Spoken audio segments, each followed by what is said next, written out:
प्रिय भक्तों, नवरात्रि में चतुर्थ दिन माँ दुर्गा के चौथे स्वरूप देवी कूष्मांडा की पूजा की जाती है। माता कूष्मांडा दिव्य, शाश्वत और समस्त ऊर्जाओं की स्रोत हैं। ये अपने भक्तों को शक्ति, ज्ञान, समृद्धि का आशीर्वाद प्रदान करती हैं।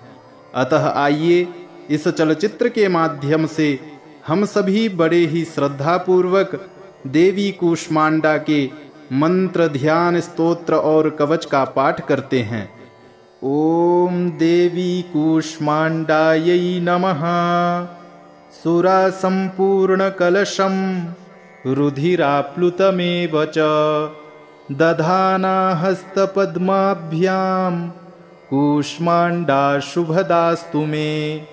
या देवी सर्वभूतेषु माँ कूष्मांडारूपेण संस्थिता। नमस्तस्यै नमस्तस्यै नमस्तस्यै नमो नमः।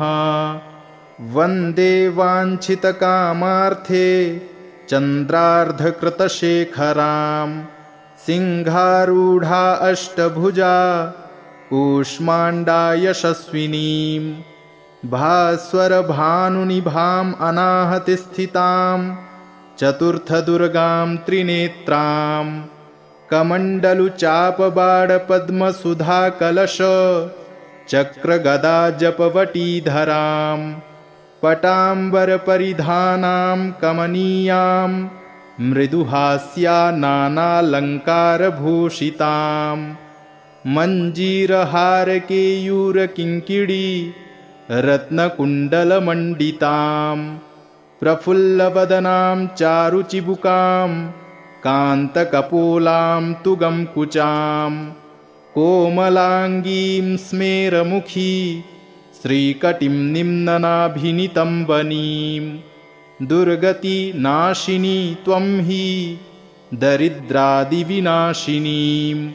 जयं दा धनदा देवी कूष्माण्डे प्रणमाम्यहम्। जगन्माता जगत्कर्त्री जगदाधाररूपिणीं। चराचरेश्वरी देवी कूष्माण्डे प्रणमाम्यहम्। त्रैलोक्यसुन्दरी त्वं हि दुःखशोकनिवारिणीं।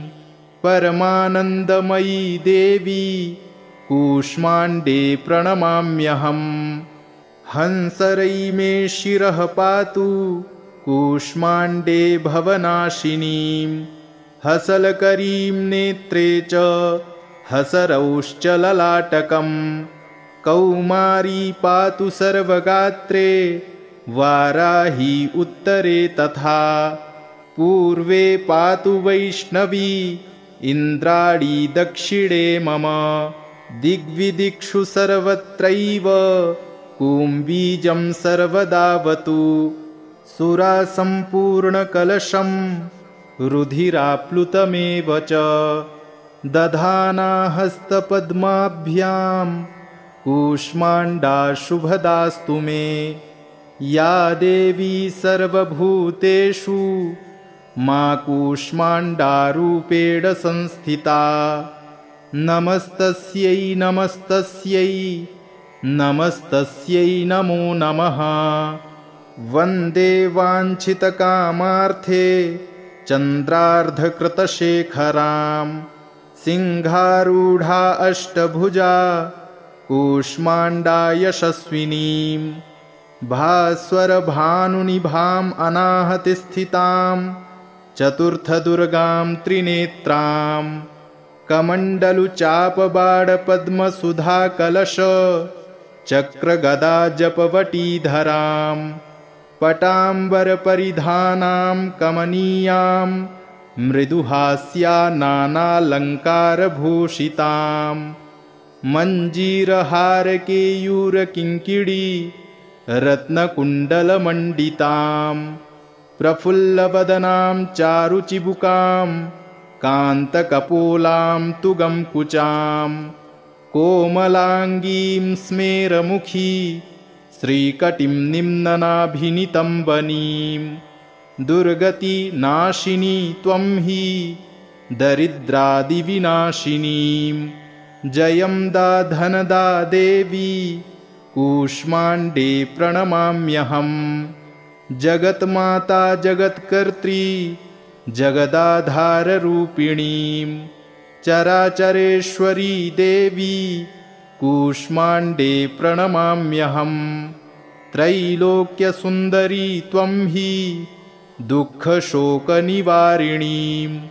परमानन्दमयी देवी कूष्माण्डे प्रणमाम्यहम् हंसरै मे शिरः पातु कूष्माण्डे भवनाशिनीं हसलकरीं नेत्रे च हसरौश्च ललाटकम् कौमारी पातु सर्वगात्रे वाराही उत्तरे तथा पूर्वे पातु वैष्णवी इन्द्राणी दक्षिणे मम दिग्विदिक्षु सर्वत्रैव कूम्बीजं सर्वदावतु सुरासम्पूर्णकलशं रुधिराप्लुतमेव च दधाना हस्तपद्माभ्यां कूष्माण्डा शुभदास्तु मे या देवी सर्वभूतेषु मा कूष्माण्डारूपेण संस्थिता नमस्तस्यै नमस्तस्यै नमस्तस्यै नमो नमः वन्दे वाञ्छितकामार्थे चन्द्रार्धकृतशेखरां सिंहारूढा अष्टभुजा कूष्माण्डा यशस्विनीं भास्वरभानुनिभाम् अनाहतिस्थितां चतुर्थदुर्गां त्रिनेत्रां कमण्डलुचापबाणपद्मसुधाकलश चक्रगदाजपवटीधरां पटाम्बरपरिधानां कमनीयां मृदुहास्या नानालङ्कारभूषितां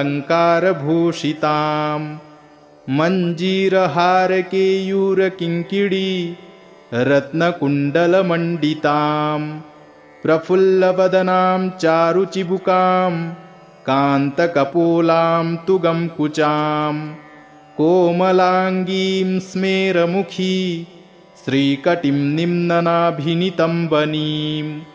दुर्गतिनाशिनी त्वं हि दरिद्रादिविनाशिनीं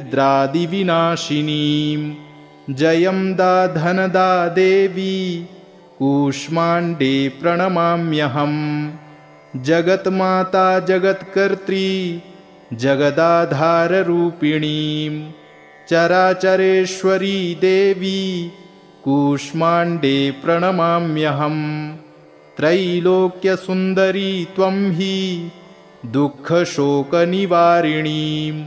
परमानन्दमयी देवी कूष्माण्डे प्रणमाम्यहम् हंसरै मे शिरः पातु कूष्माण्डे भवनाशिनीं हसलकरीं नेत्रे च हसरौश्च ललाटकम् कौमारी पातु सर्वगात्रे वाराही उत्तरे तथा पूर्वे पातु वैष्णवी इन्द्राणी दक्षिणे मम दिग्विदिक्षु सर्वत्रैव कूम्बीजं सर्वदावतु सुरासम्पूर्णकलशं रुधिराप्लुतमेव च दधाना हस्तपद्माभ्यां कूष्माण्डा शुभदास्तु मे या देवी सर्वभूतेषु मा कूष्माण्डारूपेण संस्थिता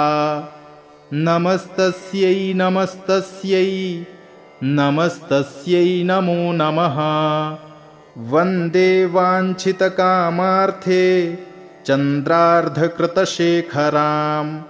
सिंहारूढा अष्टभुजा कूष्माण्डा यशस्विनीं भास्वरभानुनिभाम् अनाहतिस्थितां चतुर्थदुर्गां त्रिनेत्रां कमण्डलुचापबाणपद्मसुधाकलश चक्रगदाजपवटीधरां पटाम्बरपरिधानां कमनीयां मृदुहास्या नानालङ्कारभूषिताम् मञ्जीरहारकेयूरकिङ्किणी रत्नकुण्डलमण्डिताम् प्रफुल्लवदनां चारुचिबुकां कान्तकपोलां तुगं कुचां कोमलाङ्गीं स्मेरमुखी श्रीकटिं निम्ननाभिनितम्बनीं दुर्गतिनाशिनी त्वं हि दरिद्रादिविनाशिनीं जयं दा धनदा देवी कूष्माण्डे प्रणमाम्यहम् जगन्माता जगत्कर्त्री जगदाधाररूपिणीं चराचरेश्वरी देवी कूष्माण्डे प्रणमाम्यहम् त्रैलोक्यसुन्दरी त्वं हि दुःखशोकनिवारिणीं परमानन्दमयी देवी कूष्माण्डे प्रणमाम्यहम् हंसरै मे शिरः पातु कूष्माण्डे भवनाशिनीं हसलकरीं नेत्रे च हसरौश्च ललाटकम् कौमारी पातु सर्वगात्रे वाराही उत्तरे तथा पूर्वे पातु वैष्णवी इन्द्राणी दक्षिणे मम दिग्विदिक्षु सर्वत्रैव कुम्बीजं सर्वदावतु सुरासम्पूर्णकलशं रुधिराप्लुतमेव च दधाना हस्तपद्माभ्यां कूष्माण्डा शुभदास्तु मे या देवी सर्वभूतेषु मा कूष्माण्डारूपेण संस्थिता नमस्तस्यै नमस्तस्यै नमस्तस्यै नमो नमः वन्दे वाञ्छितकामार्थे चन्द्रार्धकृतशेखरां सिंहारूढा अष्टभुजा कूष्माण्डा यशस्विनीं भास्वरभानुनिभाम् अनाहतिस्थितां चतुर्थदुर्गां त्रिनेत्रां कमण्डलुचापबाणपद्मसुधाकलश चक्रगदाजपवटीधरां पटाम्बरपरिधानां कमनीयां मृदुहास्या नानालङ्कारभूषितां मञ्जीरहारकेयूरकिङ्किणी रत्नकुण्डलमण्डितां प्रफुल्लवदनां चारुचिबुकां कान्तकपोलां तुगं कुचां कोमलाङ्गीं स्मेरमुखी श्रीकटिं निम्ननाभिनितम्बनीं दुर्गतिनाशिनी त्वं हि दरिद्रादिविनाशिनीं जयं दा धनदा देवी कूष्माण्डे प्रणमाम्यहम् जगन्माता जगत्कर्त्री जगदाधाररूपिणीं चराचरेश्वरी देवी कूष्माण्डे प्रणमाम्यहम् त्रैलोक्यसुन्दरी त्वं हि दुःखशोकनिवारिणीं परमानन्दमयी देवी कूष्माण्डे प्रणमाम्यहम् हंसरै मे शिरः पातु कूष्माण्डे भवनाशिनीं हसलकरीं नेत्रे च हसरौश्च ललाटकम् कौमारी पातु सर्वगात्रे वाराही उत्तरे तथा पूर्वे पातु वैष्णवी इन्द्राणी दक्षिणे मम दिग्विदिक्षु सर्वत्रैव कुम्बीजं सर्वदावतु सुरासम्पूर्णकलशं रुधिराप्लुतमेव च दधाना हस्तपद्माभ्यां कूष्माण्डा शुभदास्तु मे या देवी सर्वभूतेषु मा कूष्माण्डारूपेण संस्थिता नमस्तस्यै नमस्तस्यै नमस्तस्यै नमो नमः वन्दे वाञ्छितकामार्थे चन्द्रार्धकृतशेखरां सिंहारूढा अष्टभुजा कूष्माण्डा यशस्विनीं भास्वरभानुनिभाम् अनाहतिस्थितां चतुर्थदुर्गां त्रिनेत्रां कमण्डलुचापबाणपद्मसुधाकलश चक्रगदाजपवटीधरां पटाम्बरपरिधानां कमनीयां मृदुहास्या नानालङ्कारभूषितां मञ्जीरहारकेयूरकिङ्किणी रत्नकुण्डलमण्डितां प्रफुल्लवदनां चारुचिबुकां कान्तकपोलां तुगंकुचां कोमलाङ्गीं स्मेरमुखी श्रीकटिं निम्ननाभिनितम्बनीं दुर्गति नाशिनी त्वं हि दरिद्रादिविनाशिनीं जयं दा धनदा देवी कूष्माण्डे प्रणमाम्यहं जगन्माता जगत्कर्त्री जगदाधाररूपिणीं चराचरेश्वरी देवी कूष्माण्डे प्रणमाम्यहं त्रैलोक्यसुन्दरी त्वं हि दुःखशोकनिवारिणीं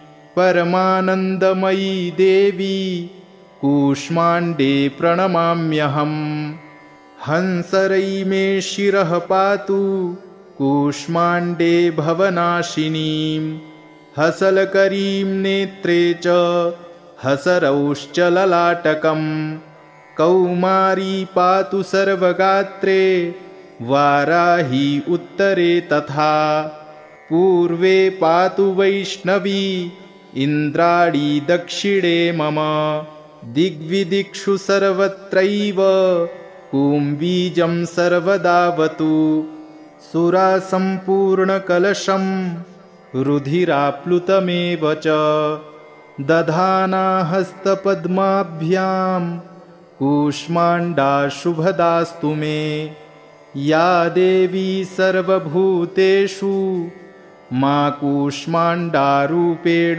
संस्थिता नमस्तस्यै नमस्तस्यै नमस्तस्यै नमो नमः वन्दे वाञ्छितकामार्थे चन्द्रार्धकृतशेखरां सिंहारूढा अष्टभुजा कूष्माण्डा यशस्विनीं भास्वरभानुनिभाम् अनाहतिस्थितां चतुर्थदुर्गां त्रिनेत्रां कमण्डलुचापबाणपद्मसुधाकलश चक्रगदाजपवटीधरां पटाम्बरपरिधानां कमनीयां मृदुहास्या नानालङ्कारभूषितां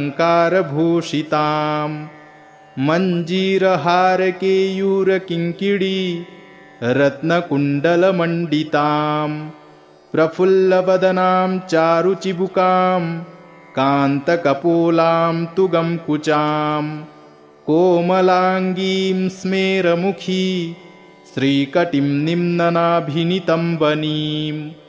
दुर्गति नाशिनी त्वं हि दरिद्रादिविनाशिनीं जयं दा धनदा देवी कूष्माण्डे प्रणमाम्यहं जगन्माता जगत्कर्त्री जगदाधाररूपिणीं चराचरेश्वरी देवी कूष्माण्डे प्रणमाम्यहं त्रैलोक्यसुन्दरी त्वं हि दुःखशोकनिवारिणीं परमानन्दमयी देवी कूष्माण्डे प्रणमाम्यहं हंसरै मे शिरः पातु कूष्माण्डे भवनाशिनीं हसलकरीं नेत्रे च हसरौश्च ललाटकं कौमारी पातु सर्वगात्रे वाराही उत्तरे तथा पूर्वे पातु वैष्णवी इन्द्राणी दक्षिणे मम दिग्विदिक्षु सर्वत्रैव कुम्बीजं सर्वदावतु सुरासम्पूर्णकलशं रुधिराप्लुतमेव च दधाना हस्तपद्माभ्यां कूष्माण्डा शुभदास्तु मे या देवी सर्वभूतेषु मा कूष्माण्डारूपेण संस्थिता नमस्तस्यै नमस्तस्यै नमस्तस्यै नमो नमः वन्दे वाञ्छितकामार्थे चन्द्रार्धकृतशेखरां सिंहारूढा अष्टभुजा कूष्माण्डा यशस्विनीं भास्वरभानुनिभाम् अनाहतिस्थितां चतुर्थदुर्गां त्रिनेत्रां कमण्डलुचापबाणपद्मसुधाकलश चक्रगदाजपवटीधरां पटाम्बरपरिधानां कमनीयां मृदुहास्या नानालङ्कारभूषितां मञ्जीरहारकेयूरकिङ्किणी रत्नकुण्डलमण्डितां प्रफुल्लवदनां चारुचिबुकां कान्तकपोलां तुगंकुचां कोमलाङ्गीं स्मेरमुखी श्रीकटिं निम्ननाभिनितम्बनीं दुर्गति नाशिनी त्वं हि दरिद्रादिविनाशिनीं जयं दा धनदा देवी कूष्माण्डे प्रणमाम्यहं जगन्माता जगत्कर्त्री जगदाधाररूपिणीं चराचरेश्वरी देवी कूष्माण्डे प्रणमाम्यहं त्रैलोक्यसुन्दरी त्वं हि दुःखशोकनिवारिणीं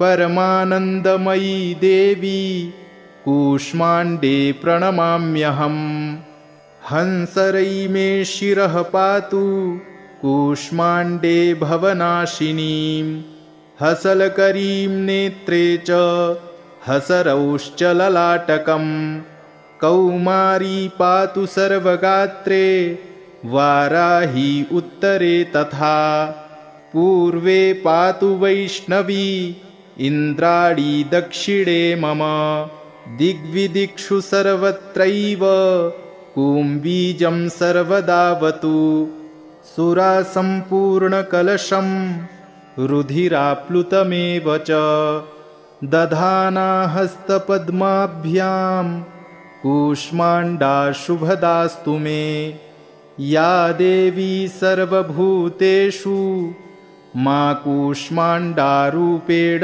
संस्थिता नमस्तस्यै नमस्तस्यै नमस्तस्यै नमो नमः वन्दे वाञ्छितकामार्थे चन्द्रार्धकृतशेखरां सिंहारूढा अष्टभुजा कूष्माण्डा यशस्विनीं भास्वरभानुनिभाम् अनाहतिस्थितां चतुर्थदुर्गां त्रिनेत्रां कमण्डलुचापबाणपद्मसुधाकलश चक्रगदाजपवटीधरां पटाम्बरपरिधानां कमनीयां मृदुहास्या नानालङ्कारभूषितां मञ्जीरहारकेयूरकिङ्किणी रत्नकुण्डलमण्डितां प्रफुल्लवदनां चारुचिबुकां कान्तकपोलां तुगंकुचां कोमलाङ्गीं स्मेरमुखी श्रीकटिं निम्ननाभिनितम्बनीं दुर्गति नाशिनी त्वं हि दरिद्रादिविनाशिनीं जयं दा धनदा देवी कूष्माण्डे प्रणमाम्यहं जगन्माता जगत्कर्त्री जगदाधाररूपिणीं चराचरेश्वरी देवी कूष्माण्डे प्रणमाम्यहं त्रैलोक्यसुन्दरी त्वं हि दुःखशोकनिवारिणीं परमानन्दमयी देवी कूष्माण्डे प्रणमाम्यहं हंसरै मे शिरः पातु कूष्माण्डे भवनाशिनीं हसलकरीं नेत्रे च हसरौश्च ललाटकम् कौमारी पातु सर्वगात्रे वाराही उत्तरे तथा पूर्वे पातु वैष्णवी इन्द्राणी दक्षिणे मम दिग्विदिक्षु सर्वत्रैव कुम्बीजं सर्वदावतु सुरा सम्पूर्णकलशं रुधिराप्लुतमेव च दधाना हस्तपद्माभ्यां कूष्माण्डा शुभदास्तु मे या देवी सर्वभूतेषु मा कूष्माण्डारूपेण संस्थिता नमस्तस्यै नमस्तस्यै नमस्तस्यै नमो नमः वन्दे वाञ्छितकामार्थे चन्द्रार्धकृतशेखरां सिंहारूढा अष्टभुजा कूष्माण्डा यशस्विनीं भास्वरभानुनिभाम् अनाहतिस्थितां चतुर्थदुर्गां त्रिनेत्रां कमण्डलुचापबाणपद्मसुधाकलश चक्रगदाजपवटीधरां पटाम्बरपरिधानां कमनीयां मृदुहास्या नानालङ्कारभूषितां मञ्जीरहारकेयूरकिङ्किणी रत्नकुण्डलमण्डितां प्रफुल्लवदनां चारुचिबुकां कान्तकपोलां तुगंकुचां कोमलाङ्गीं स्मेरमुखी श्रीकटिं निम्ननाभिनितम्बनीं दुर्गति नाशिनी त्वं हि दरिद्रादिविनाशिनीं जयं दा धनदा देवी कूष्माण्डे प्रणमाम्यहम् जगन्माता जगत्कर्त्री जगदाधाररूपिणीं चराचरेश्वरी देवी कूष्माण्डे प्रणमाम्यहम् त्रैलोक्यसुन्दरी त्वं हि दुःखशोकनिवारिणीं परमानन्दमयी देवी कूष्माण्डे प्रणमाम्यहम् हंसरै मे शिरः पातु कूष्माण्डे भवनाशिनीं हसलकरीं नेत्रे च हसरौश्च ललाटकम् कौमारी पातु सर्वगात्रे वाराही उत्तरे तथा पूर्वे पातु वैष्णवी इन्द्राणी दक्षिणे मम दिग्विदिक्षु सर्वत्रैव कुम्बीजं सर्वदावतु सुरा सम्पूर्णकलशं रुधिराप्लुतमेव च दधाना हस्तपद्माभ्यां कूष्माण्डा शुभदास्तु मे या देवी सर्वभूतेषु मा कूष्माण्डारूपेण संस्थिता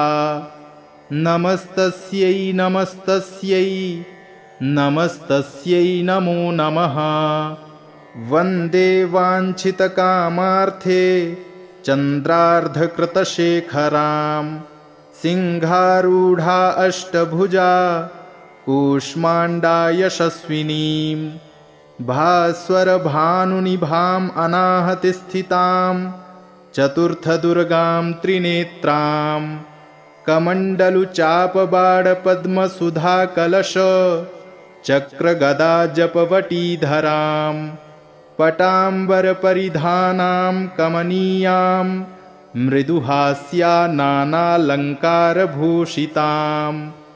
मञ्जीरहारकेयूरकिङ्किणी रत्नकुण्डलमण्डितां प्रफुल्लवदनां चारुचिबुकां कान्तकपोलां तुगंकुचां कोमलाङ्गीं स्मेरमुखी श्रीकटिं निम्ननाभिनितम्बनीं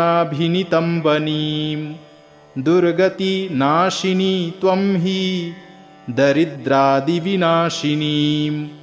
जयं दा धनदा देवी कूष्माण्डे प्रणमाम्यहम् जगन्माता जगत्कर्त्री जगदाधाररूपिणीं चराचरेश्वरी देवी कूष्माण्डे प्रणमाम्यहम्।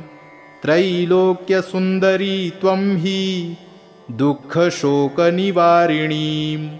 परमानन्दमयी देवी कूष्माण्डे प्रणमाम्यहम्। हंसरै मे शिरः पातु कूष्माण्डे भवनाशिनीं हसलकरीं नेत्रे च हसरौश्च ललाटकम्। कौमारी पातु सर्वगात्रे वाराही उत्तरे तथा पूर्वे पातु वैष्णवी इन्द्राणी दक्षिणे मम।